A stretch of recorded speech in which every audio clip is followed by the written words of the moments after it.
A cold breeze swept across the crowded cafe as rain tapped against the windows, but nothing was colder or louder than the sudden gasp that froze the entire room. A woman at the corner table clutched her throat, her eyes wide, tears streaking down her cheeks. People stood up, shocked, confused, whispering instead of acting. And that was when the only person who shouldn't have been the hero, a quiet single dad with a grocery bag under his arm, ran towards her without thinking. No one knew that this single moment would flip his entire world. No one knew the woman he was saving owned half the skyline outside. And he didn't know that saving her life meant she would soon try to save his. He just acted fast. Real fast. He was the kind of man who didn't wait to be asked. He just moved. Chapter 1 begins the moment his hands touched her shoulders, and everything in both their lives began to change. He had only come to the cafe to buy a small hot chocolate for his daughter, Lily, who waited outside in the car after school. Money was tight, but small treats kept her smiling. That was enough for him. Aman had stopped believing life owed him anything. After losing his wife 5 years ago, he believed life had already taken too much. But he kept going for his daughter, and for moments exactly like this, a warm drink, a quiet drive home, nothing dramatic. Life, however, had other plans. When he reached the choking woman, she was seconds away from collapse. Aman dropped his grocery bag, bent behind her, and with firm, trained precision, thanks to a CPR course he once took for his daughter's safety, he performed the Heimlich. People gasped when the lodged piece of food finally flew out, hitting the floor.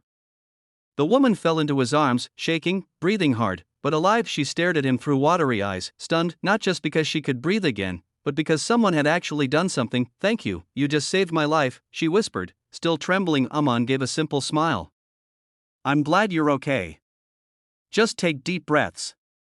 She wanted to speak more, to ask his name, to understand who this calm, strong stranger was, but before she could, a soft knock on the window behind them made him turn.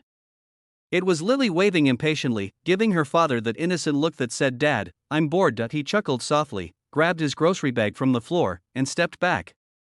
"My daughter's waiting. Take care of yourself." He left so quickly she didn't even get to thank him again. All she caught was the name tag on his sweater from a hardware store he worked at, Aman M. Most people would have forgotten him by the time the rain stopped, but not her, because she was not just any woman. She was Zara Ellington, quiet billionaire, founder of the tech empire that employed thousands. And the man who saved her had walked away as if saving a life was normal for him, which made him unforgettable. Zara spent the rest of the night thinking about him. About the calm in his eyes. The way he stepped in when no one else even moved. She had everything in the world, yet somehow she felt small compared to the courage of a man who probably didn't even know he had any. Aman, meanwhile, thought nothing of it. He drove home with Lily singing off-key in the back seat, thinking only about dinner and homework. Saving someone didn't feel special, it felt like something anyone should do.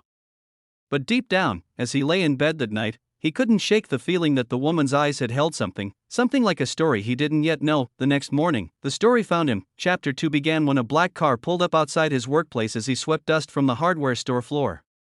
His co-workers pressed their faces to the window, whispering like excited schoolchildren. Someone important had arrived, guards, tinted windows, the whole scene, and then she stepped out. Zara, alive, calm, beautiful in a simple white coat, her hair in a loose bun, holding a small paper bag like a peace offering. Every employee straightened. Managers rushed forward. But she walked right past all of them, her eyes searching for only one face. His Aman froze midway through stacking boxes. You found me?" Her smile was soft. "I owed you more than a thank you. So yes. I searched. I hope that's okay." Everyone stared, stunned. "A billionaire here, for him." Zara held out the paper bag. "You left before I could thank you properly. So I brought hot chocolate for your daughter. And coffee for you." He blinked, unsure how to react. Kindness from strangers he understood. But kindness from someone like her felt unreal. She continued, voice sincere. "Aman, yesterday you saved me. And people like me were surrounded by everyone, yet helped by no one. You didn't hesitate. You didn't ask who I was. You just cared." Her eyes softened. "I want to know the man who saved my life." The entire store went silent except for the soft hum of customers outside. Aman swallowed, nerves tightening in his chest. I'm just a father trying to get by. That's exactly the kind of person I want to know, she said gently, and so began a slow, unexpected friendship. She visited often, not with wealth, not with grand gestures, but with conversations, laughter, and moments that healed something inside both of them. Aman, who thought love had left his life forever, found comfort in someone who understood loneliness despite having everything. Zara found warmth in a man who lived simply but cared deeply, but challenges followed. Her world and his were opposite worlds, filled with judgment, assumptions, media pressure, and the fear of hurting Lily if things went wrong.